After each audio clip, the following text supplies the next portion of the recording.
sit down there and tell me who sent you? I'm your daughter, too.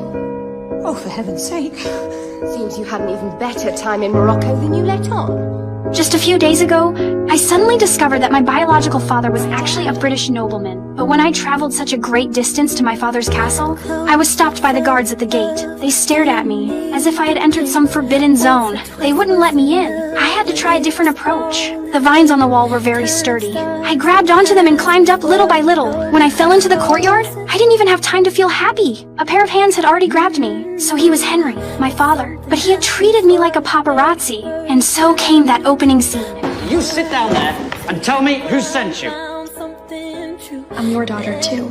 Yet he still refused to believe me. After all, in his view, it was my mother who left her first back then. And now there's suddenly an extra daughter. Impossible. Must be a mistake. Exactly, a mistake. A piece of paper doesn't prove anything. This woman, Libby, must have written down the first man she could think of. I know you're the only man she's ever thought of. The stepmother also seized the opportunity as if wanting to drive me away. Seeing that father didn't want to acknowledge me, I turned around and was about to leave. But just then, a gentle voice rang out. It is my grandmother. She disregarded the objections of others and insisted on keeping me. In that moment, I felt as though I had been touched by a beam of light. Grandmother's acceptance suddenly warmed my heart that had frozen hard. For the first time, I moved into a glittering palace. I looked at the luxurious items filling the room before me, like stepping into another world. Thank you so much, Lady Dashwood. No hugs, dear. I'm British. We only show affection to dogs and horses. Oh, right. You rock.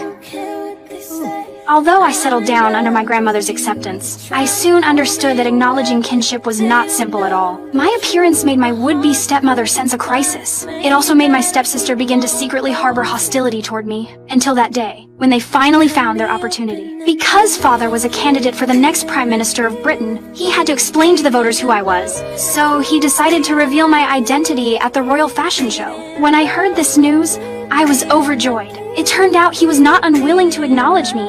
He just needed a formal occasion. Give me a legitimate identity. But I didn't know.